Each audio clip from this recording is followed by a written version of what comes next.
오늘은 화평의 복음 이런 제목으로 말씀 가운데 은혜를 나누고자 합니다. 지난 주일에 나도 사람이라 이런 제목으로 말씀을 전했습니다. 베드로가 고넬료의 초청을 받고 그 집에 들어서자 고넬료가 마치 하나님께 예배하듯이 땅에 엎드려 절을 했습니다. 베드로 앞에. 그러자 베드로가 얼른 그를 일으키면서 나도 사람이라 이렇게 말했습니다. 내가 경배받을 대상이 아니라는 것이죠.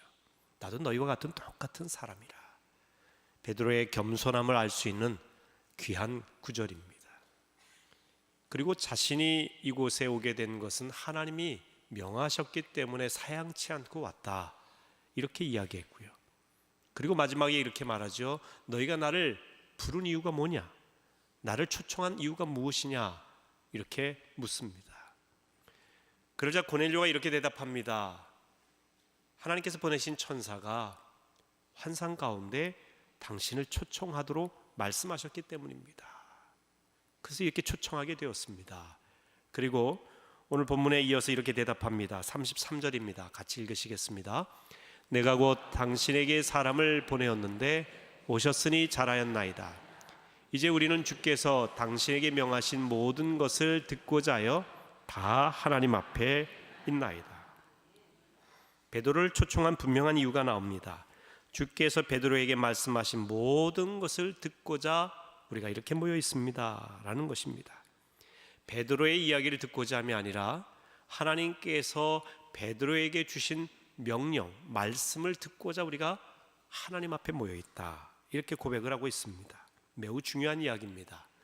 우리가 설교를 들을 때도 이런 자세가 필요합니다. 말씀을 전하는 주의 종은 내 말을 전하는 것이 아니라 주의 진리의 복음을 설교해야 될 것이고, 말씀을 듣는 성도들은 주의 종을 통해서 들려주시는 말씀을 하나님의 말씀으로 받아야 됩니다. 그리고 듣는 자나 전하는 자 모두 하나님 앞에 있어야 됩니다. 베드로는 고넬료가 당신을 통해 하나님의 말씀을 듣고자 해서 우리가 이렇게 모였습니다 라고 말할 때 참 깊은 감동을 받았습니다. 그리고 이렇게 말합니다. 34절 35절 같이 읽습니다. 베드로가 입을 열어 말하되 내가 참으로 하나님은 사람의 외모를 보지 아니하시고 각 나라 중 하나님을 경외하며 의를 행하는 사람은 다 받으시는 줄 깨달았도다. 고넬료의 집에서 베드로의 생각이 완전히 달라졌습니다. 그동안 베드로는 외모로 사람을 취했어요. 이 사람이 유대인이냐 이방인이냐 이걸로 사람들을 평가했습니다. 유대인이면 하나님이 택한 백성, 구원받은 백성. 그러나 이방인은 하나님이 택하지 아니한 백성, 구원받지 못할 백성으로 그렇게 여겼습니다. 하지만 하나님은 결코 외모로 사람을 판단하지 않으신다는 것을 고넬료의 집에서 고백하게 됩니다. 이 사람이 부유하냐 가난하냐, 로마 사람이냐 이스라엘 사람이냐, 유대인이냐 이방인이냐, 배웠느냐 못 배웠느냐, 지위구와 남녀노소 빈부 귀천으로 사람의 외모로 평가하지 않으신다는 것을 깨닫게 된 것입니다. 특별히 구원에 있어서 유대인과 이방인을 사람들은 구별하지만 하나님은 누구나 하나님을 경외하면 구원하신다는 사실을 알게 된 것입니다. 구원은 모든 민족에게 임하는 것이다, 이걸 알게 된 것이죠. 당시에 이런 생각은 혁명적인 것입니다. 오늘날은 너무나 보편화된 생각이지만 당시 이런 생각은 마치 아주 절대적인 공산주의자가 자유민주주의 그런 신념을 갖게 된 것과 같은 큰 사건입니다. 사도행전 10장은 두 가지 회심 사건을 다루고 있는데, 하나는 이방인 고넬료가 회심해서 하나님을 경외한 사건이고, 또 하나는 유대인인 사도 베드로가 회심하여 이방인을 보는 이 관점이 달라진 사건을 다루고 있습니다. 이 모두가 하나님 앞에서 이루어진 일입니다. 우리가 하나님 앞에 설 때 달라집니다. 하나님 앞에 서면 하나님의 시각, 관점을 갖게 됩니다. 생각의 전환이 일어납니다. 사람들을 보는 시각이 달라집니다. 원수를 사랑할 수 있게 됩니다. 무시하던 사람을 존귀히 여기게 됩니다. 하나님이 그렇게 보시기 때문에 그렇습니다. 그래서 우리가 살아갈 때도 늘 하나님 앞에 살아가는 것이 중요합니다. 함부로 생각하고 행동하고 죄 지을 수가 없는 것입니다. 하나님의 마음은 무엇일까? 하나님은 어떻게 보실까? 하나님은 어떻게 생각하실까? 이것이 하나님 앞에 있는 신앙인의 자세인 것입니다. 신앙인은 단지 교회에 나오는 사람이 아닙니다. 교회에서 열심히 봉사하는 사람만을 의미하는 것이 아니라 진정한 신앙인이란 하나님 앞에서 살아가는 사람입니다. 사람들이 보든 보지 않든 하나님 앞에서 살아가는 사람, 그 사람이 진짜 신앙인입니다. 드디어 베드로는 고넬료와 그 친지들에게 복음을 전하게 됩니다. 36절에 이렇게 말합니다. 만유의 주 되신 예수 그리스도로 말미암아 화평의 복음을 전하사 이스라엘 자손들에게 보내신 말씀이라 하면서 이제 복음을 전하게 됩니다. 여기서 화평의 복음이라는 표현이 나오죠. 이 복음이라는 것은 영어로 굿뉴스입니다. 좋은 소식, 복된 소식. 오늘 본문에는 이 복음이 압축되어 나오고 있습니다.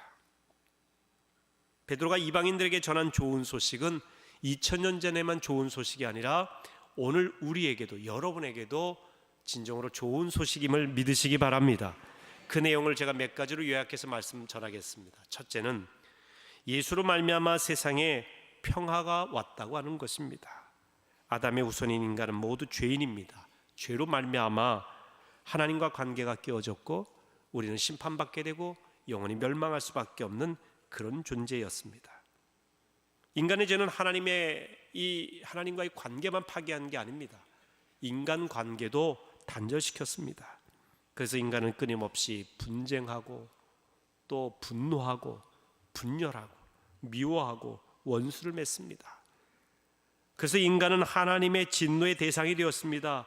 그러나 예수님께서는 우리 인생, 영원히 멸망받을 수밖에 없는 인생을 불쌍히 여기셔서 사람의 몸을 입고 이 땅에 오셨습니다. 십자가에 달려 죽기까지 우리를 사랑하셨습니다. 우리가 죽어야 될 그 죽음을 십자가에서 대신 죽으심으로, 죄 없는 그분이 죽으심으로 우리의 죄를 용서하신 것입니다. 예수의 십자가는 그래서 하나님과 우리와의 관계를 회복시키는 평화의 달입니다. 인간과 인간의 관계를 화평케 하는 화평의 달입니다. 세로 기둥은 하나님과 인간관계를 회복하는 상징이고 가로 기둥은 인간과 인간과의 관계를 회복하는 상징입니다. 누구든지 예수를 믿으면 하나님과 관계가 회복되고 영원한 생명을 얻게 됩니다. 인간 사이에는 용서와 사랑의 평화의 꽃이 피어나게 됩니다. 예수, 진정한 복음이 들어갈 때 말입니다. 두 번째로 예수는 악의 권세로부터 우리를 해방시키는 분이라고 하는 것이 화평의 복음, 굿뉴스입니다. 인간이 처음 죄를 짓게 된 것은 악의 유혹에 넘어갔기 때문입니다. 인간은 스스로 악의 권세에서 벗어날 수가 없습니다. 악의 권세는 너무나 강력해요. 인간의 힘으로 악을 이길 수가 없습니다. 사단은 악한 세력의 우두머리입니다. 어떻게 해서든지 사람들을 그 영혼을 빼앗고 몸을 파괴시켜서 파멸의 길로 이끌고 갑니다. 할 수만 있다면 이 인류 모든 사람들을 멸망의 길로 이끌고 가려고 합니다. 왜? 결국은 사탄은 망하게 돼 있고 지옥 가게 돼 있고 멸망하게 돼 있기 때문에 한 명이라도 더 멸망시키려고 하는 것입니다. 심지어 사탄은 예수님 공생에 시작하실 때 예수님을 유혹하기도 하지 않았습니까? 돌덩이가 떡덩이가 되게 하라고 하는 물질의 유혹, 성전 꼭대기에서 뛰어내리라 천사가 받아줄 것이다 하는 인기에 대한 유혹, 천하만국을 보여주면서 나한테 절하기만 하면 천하만국이 내 것이 되게 하겠다는 권력의 유혹을 예수님에게 행사를 했습니다. 그때마다 예수님께서는 말씀으로 물리치셨습니다. 여러분, 우리가 이 세상에서 사단의 권세를 물리칠 힘이 어디서 나오느냐? 하나님의 말씀에 있는 것을 깨달으시기를 바랍니다. 말씀이 임할 때 우리 힘이 아니라 그 말씀의 권능으로 이길 수가 있는 겁니다. 또한 예수님은 이런 말씀을 전하시고 많은 병자들을 고치시고 하나님의 뜻을 행하실 수 있었던 그 힘이 어디서 오느냐? 성령이 임하셨기 때문에 그것이 가능했던 것입니다. 사도행전 1장 8절에도 보면 오직 성령이 너에게 임하시면 너희가 권능을 받고 예루살렘과 온 유대와 사마리아와 땅 끝까지 이르러 내 증인이 되리라, 그렇게 말씀하셨습니다. 성경에서 우리에게 말씀하시는 바가 무엇이냐? 성령이 임할 때 이 모든 것이 가능하다는 거예요. 복음을 전하는 것도 가능하고 하나님의 놀라운 은혜의 역사가 가능하다는 것입니다. 성령이 함께 하시면 우리는 그저 씨만 뿌리지만 성령을 통해서 놀랍게 하나님이 거두시는 것입니다.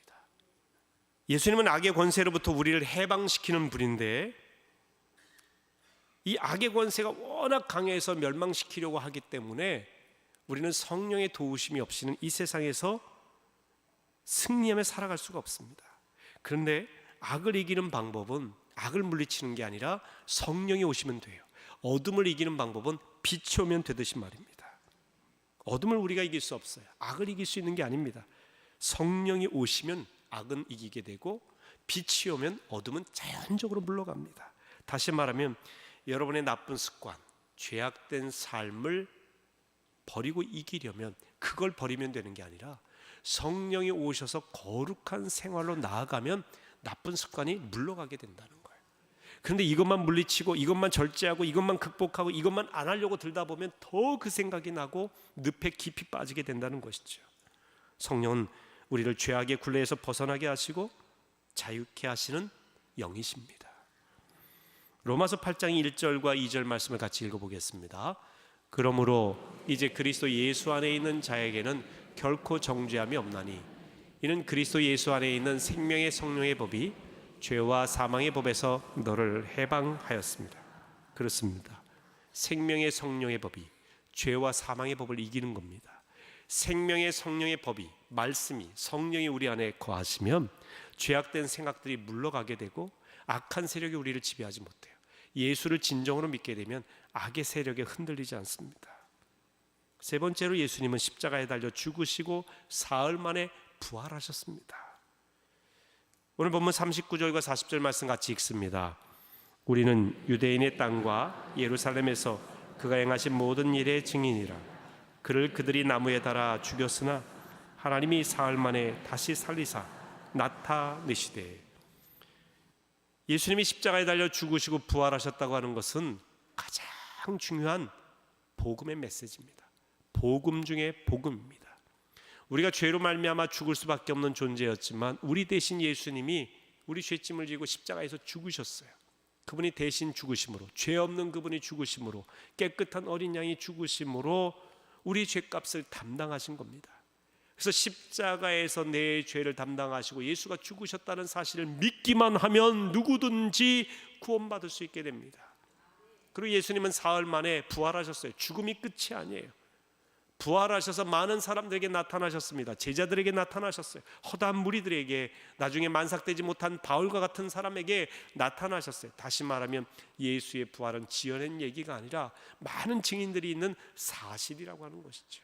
그래서 예수의 십자가와 부활을 믿는 자는 죄 사함 받고 영생 얻게 되는 것입니다. 가장 중요해요. 죄의 권세에 눌리거나 악의 세력의 하수인이 되는 것이 아니라, 진노의 대상이 아니라 구원의 백성이 되는 것입니다. 하나님의 자녀가 되는 것입니다. 이 사실이 얼마나 중요한지 몰라요. 사람들이 악의 권세에 붙잡혀 사는 이유는 죄 때문입니다. 자기의 죄를 십자가에 못 박지 못한 거예요. 사탄은 인간을 죄의 굴레에 씌워서 옴짝달싹 못하게 만듭니다. 어느 부잣집에 아버지와 어린 아들과 가정부가 함께 살고 있었습니다. 어느 날 이 아버지가 멀리 타국에 볼 일이 있어 가게 됩니다. 가정부를 불러서 내가 며칠 동안 타국에 가서 일을 보고 와야 될 터인데 그동안 내 어린 아들을 잘 돌봐주거라 이야기를 하고 아버지가 타국에 갔습니다. 어느 날 이 어린 아들이 이 아버지의 서재에서 막 뛰어놀다가 아버지가 아끼는 도자기를 깨뜨리고 맙니다. 아들은 아버지가 그 도자기를 얼마나 아끼는지 어린 생각에도 알고 있었기 때문에 겁이 났어요. 야, 이거 어떻게 하지? 그때 가정부가 서재에 들어와서 깨진 도자기를 치우면서 말했습니다. 야, 이거 대대로 내려오는 귀한 도자기인데 야, 이거 깨트렸으니 어떻게 하냐? 큰일 났다. 아버지가 정말 아끼시던 건데 알면 너는 이제 죽었다. 너 어쩌면 내쫓길지도 몰라. 이 가정부가 이렇게 얘기하니까 그렇지 않아도 걱정이던 이 어린 아들이 두려워지기 시작한 거예요. 어떻게 하나? 그때 가정부가 이렇게 말합니다.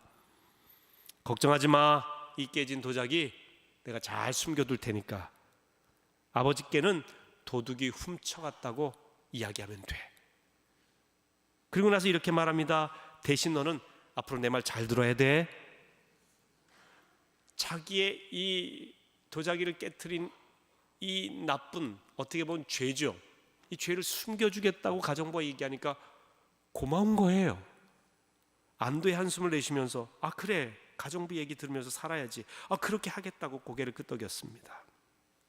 그날 이후로 가정부는 이 집의 어린 아들을 종 부리듯 하는 겁니다. 물 떠와라, 설거지해라, 밥 지어라, 청소해라, 과일 깎아라, 아주 자질구레한 일까지 다 시키는 겁니다. 돈 있으면 돈 가져와라 막. 그러자 아들이 너무 힘드니까 아이 나 싫어 못하겠어 라고 하기만 하면 깨진 도자기 조각을 보여주면 너 이거, 그러니까 알았어 제발 그것만은 숨겨줘, 아버지에게 얘기하지 말아달라고. 그러면서 가정부의 하수인 노릇을 하는 겁니다. 이제 아버지가 드디어 타국에서 돌아왔습니다. 아들은 더 두려운 거예요. 아버지 앞에 가기도 너무 부끄럽고. 그래서 아버지가 돌아왔지만 얼른 인사만 하고 아버지에게 얼굴을 보려고 하지 않습니다. 자기 죄가 다 드러날까 봐 말이죠. 그래서 가정부는 아버지가 돌아온 뒤에도 이 아들을 계속해서 종부리듯 하는 겁니다. 아들이 조금만 싫다고 하면은 깨진 도자기 조각을 보여주면서 너희가 아빠한테 이른다. 그러면 그때마다 막 괴로워하면서도 그 가정부의 얘기를 들을 수밖에 없었던 거예요. 너무 심한 일들을 많이 시키게 되고 너무 힘들고 인생이 피폐해지는 거예요. 이 어린 아들의 인생이. 안 되겠다, 아버지에게 모든 사실을 그대로 이야기하고 용서를 구하자. 아버지가 나를 용서하지 않으면 할 수 없지 하는 마음으로 아버지에게 가서 그동안 있었던 일을 그대로 자백을 하게 됩니다. 용서를 구합니다. 그러자 이 아버지는 화를 내지 않으시고 오히려 그동안 네가 마음고생이 너무 심했구나 위로해 주면서 그 아들을 꼭 끌어안으면서 이렇게 얘기합니다. 이 도자기보다 네가 100배, 1000배, 10,000배 이상 더 귀한 아들이야. 걱정하지 말거라. 아들이 마음의 평화를 찾았어요. 큰 기쁨을 얻게 되었어요. 그리고 난 다음에 이제 아버지 방에서 기쁨을 가지고 돌아왔습니다. 그런데 가정부가 또 부르는 거야. 야 일로 와봐. 왜? 내 말 안 들어? 너 물 좀 떠와. 싫어. 안 돼. 앞으로 내 말 안 들을 거야. 그래 가정부가 깨진 도자기 조각을 보여. 너 이거 상관없어 이제. 또 그래 내가 아버지한테 가서 다 잃는다 그러셔서 얼른 아버지 방으로 들어가는 거야. 아들이 이걸 다 깨트려서 말해 당신이 귀하게 여기신 이 도자기를 깨트렸다고 일러 바치자 아버지가 가정부에게 호통을 치면서 네가 그동안 내 아들을 이걸로 괴롭혔지, 이 고약한 가정부 같은, 내 집에서 나가, 호통을 친 거예요. 여러분 이 이야기에서 이야기입니다. 가정부를 너무 뭐라고 하지 마세요. 이야기예요. 여기서 가정부가 바로 그렇게 하는 짓이 사탄이 하는 일이에요. 우리가 우리 죄를 자백할 때 하나님께서는 용서하시고 우리를 깨끗게 하시는데, 그런데 이 가정부와 같이 사탄은 끊임없이 우리의 죄를 붙잡고 네가 무슨 자격이 있어? 너는 이런 죄가 있어. 너는 이런 나쁜 인간이야. 너는 거짓말했지. 너는 생각이 늘 음란하지. 넌 불의한 행동을 했지. 너 몰래 이런 나쁜 짓 했지. 계속해서 우리의 마음을 건드리면서 깨진 도자기 조각을 보여주면서 우리를 협박하는 거예요. 묶어놓는 거예요. 자유하지 못하게 하는 겁니다. 자기 하수인 노릇을 하게 하는 거예요. 여기서 벗어나는 방법은 주 앞에 나가는 것입니다. 자, 요한일서 1장 9절 말씀을 같이 읽어보겠습니다. 만일 우리가 우리 죄를 자백하면 그를 미쁘시고 이루사 우리 죄를 사하시며 우리를 모든 불의에서 깨끗하게 하실 것이요. 우리의 죄를 인정하고 하나하나 자백하면 무슨 죄든지 용서하신다고 그랬어요. 그 죄를 깨끗게 하신다. 하나도 기억하지 아니하시고 죄 짓기 이전 상태처럼 깨끗하게 해주신다는 거예요. 예수 그리스도의 십자가 죽음으로 우리는 죄의 굴레에서 벗어날 수 있게 되는 것입니다. 예수님이 대신 십자가에서 다 모든 죄를 용서해 놓으신 거예요. 우리는 고백하기만 하면 돼요. 이걸 회개라고 하는 것입니다. 그래서 감리교회 창시자 요한 웨슬리 목사님은 회개는 신앙의 현관문이다 그랬어요. 우리가 신앙이라고 하는 본격적인 삶의 자리에 들어가려면, 신앙이라고 하는 은혜의 방으로 들어가려고 하면 문을 통과해야 되는데 그 첫 번째 관문이 회개다. 죄에 대한 회개.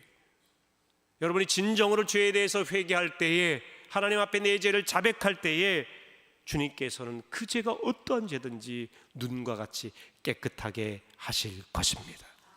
십자가에서 이미 다 용서해 놓고 기다리시는 거예요. 사흘 만에 부활하셔서 우리에게 영원히 살 수 있는 부활의 산 소망을 주셨습니다. 그래서 누구든지 그분 앞에 나와서 죄 회개하고 구원의 확신 얻고 부활의 산 소망을 갖고 살아가도록 해주신 것입니다.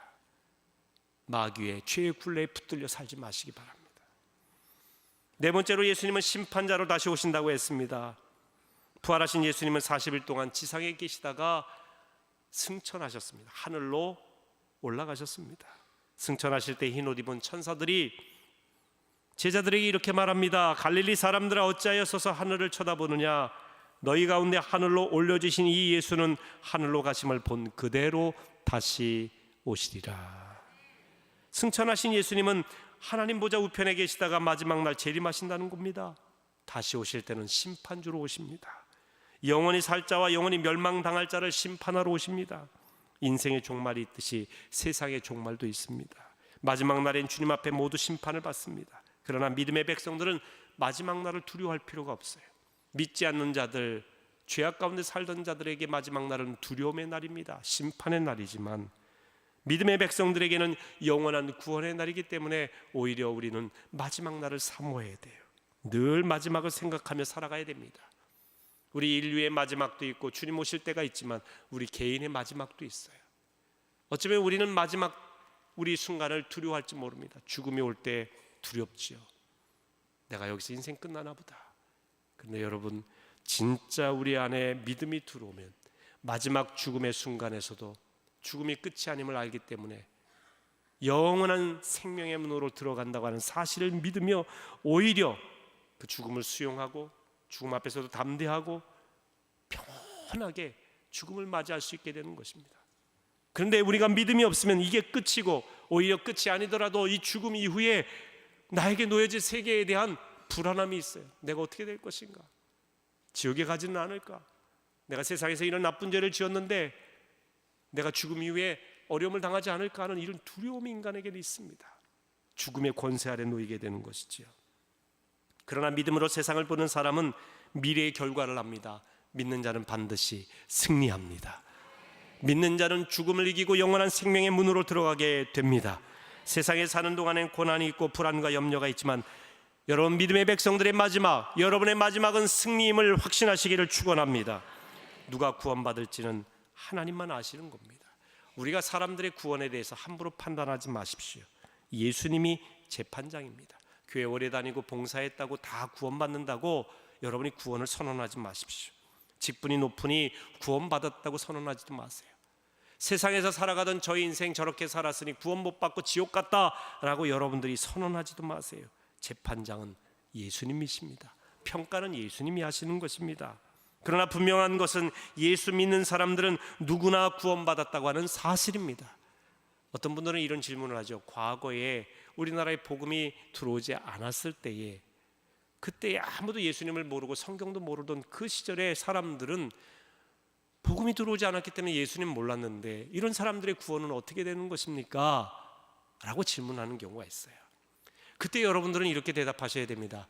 그 사람들은 예수 안 믿었기 때문에 구원 못 받았어, 지옥 갔어 라고 대답하면 우리가 재판장이 되는 거예요. 우리가 재판장 되면 안 됩니다. 그 사람들이 예수를 알았는지 몰랐는지, 삼위일체 하나님을 알았는지 몰랐는지, 그 사람들이 어떻게 살았는지, 그들의 양심에 하나님에 대한 신앙이 있었는지 없었는지 누구도 몰라요. 여러분이 진짜 신앙인인지 아닌지 겉으로 어떻게 합니까? 구원받았다 안 받았다라고 우리가 재판장이 되어서 판결하면 안 된다는 거예요. 하나님께 맡기시라는 겁니다. 베드로는 이방인에게는 구원이 없다고 자신이 재판장이 되어서 율법주의적인 생각으로 그렇게 선언하며 생각하며 살았습니다. 그런데 하나님은 이방인에게도 구원이 있다고 말씀하셨어요. 내가 깨끗하다고 한 것을 네가 왜 더럽다고 하느냐, 그렇게 말씀하셨습니다. 재판장은 하나님이시란 이야기죠. 우리는 사람들의 평가에 교만하지도 말고 사람들의 평가 때문에 여러분 낙심하지도 마세요. 사람이 여러분을 평가하는 것 때문에 우리가 절망할 이유가 전혀 없습니다. 우리의 재판장, 궁극적인 재판장은 하나님이십니다. 내가 하는 일을 몰라준다고 너무 억울해하지도 마세요. 세상 살다 보면 가장 괴로운 게 억울한 일이에요. 누명을 뒤집어 쓰는 거, 잘못된 루머로 나를, 그렇지 않은 나를 그렇게 만드는 게 너무 억울해요. 내가 그런 짓을 했으면 억울하지 않잖아요. 근데 세상에 보면 그렇게 살지 않은 사람을 그렇게 뒤집어 씌우는 것처럼 괴로운 일이 없어요.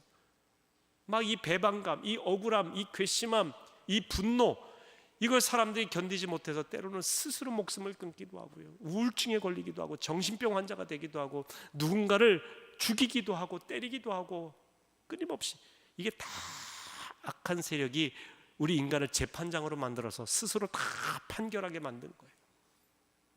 그러면서 피차 치고받으면서 멸망하게 만든, 이 악의 수하에 우리가 놓여 살아가는 거란 말이죠. 누군가 여러분에게 여러분이 하지 않은 일에 대해서 죄의 굴레를 씌워가지고 억울하게 만들잖아요. 아, 사단의 역사구나. 하나님 앞에 겸손히 기도하면서, 주님 아시지요? 내 마음 내 삶을 아시지요? 주님은 아실 줄로 믿습니다. 엎드려 기도하세요. 저도 목회하다 보니까 그런 일들이 많이 있더란 말이죠. 우리나라 속담 중에 제일 제가 안 좋은 속담이 아니 땡 굴뚝에 연기 날까요? 사람들은 뭔가 있으니까 그런 얘기 나오지 않느냐 그런데요, 요즘은요 굴뚝도 만들어요. 가짜 뉴스도 많아요. 너무너무 근거가 확실한 것처럼 기가 막히게 꾸며서 얘기해요. 얼마나 근데 사람들이 가짜인지 진짜인지 구별을 못하는데, 그런데 이게 자기가 재판장이 돼서 이렇다라고 결론을 내려버린단 말이죠. 그 이야기 얼마나 많은 사람들이 죽어나가는지 몰라요. 괴로워요. 너무나 가슴 아파요. 억울해요. 이것 때문에 싸워요. 사단이 좋아할 일이죠. 교회 내에서도 그렇지 않습니까? 교회 내에서도. 그런데 저는 예수님이 재판장이시다, 산 자와 죽은 자까지도 예수님이 재판장이 되신다, 여러분 믿으시기 바랍니다. 예수님 앞에 서세요. 이게 복음이고 믿음의 사람의 자세예요. 우리 인생엔 반드시 끝이 있고 주님 앞에 심판받을 날이 있어요.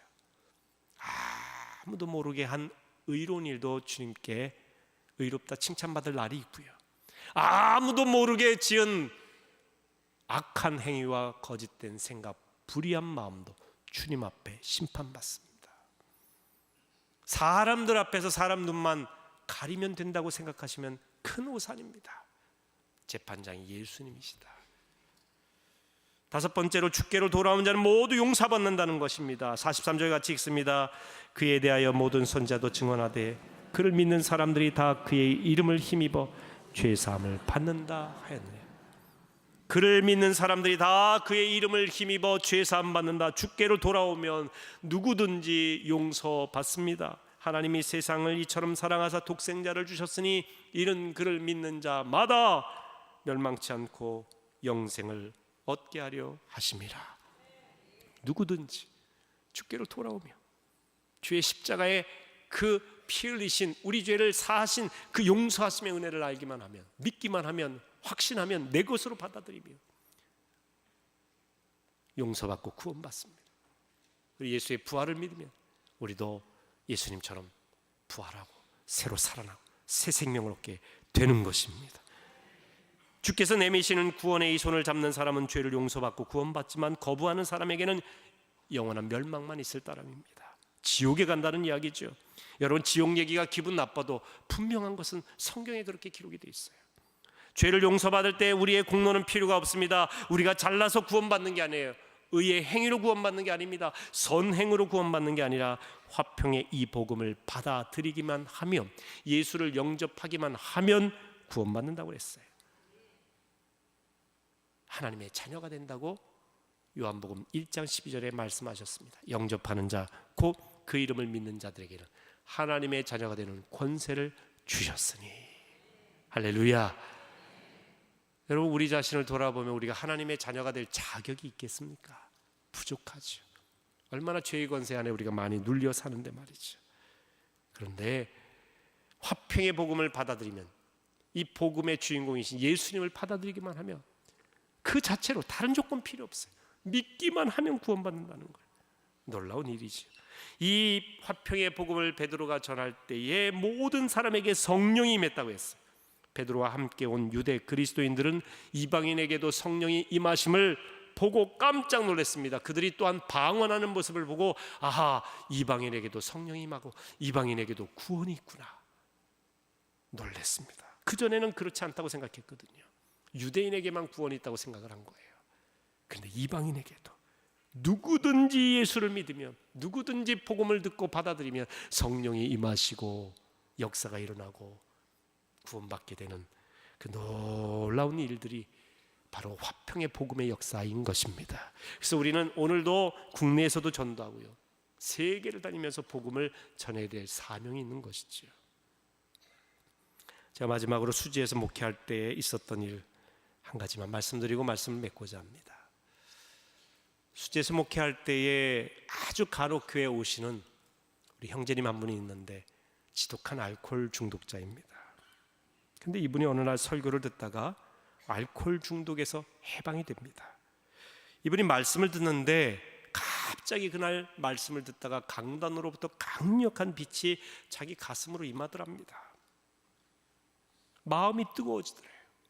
회개의 눈물이 와락 쏟아지기 시작했어요. 그리고 나서 놀랍게도 술이 끊어졌답니다.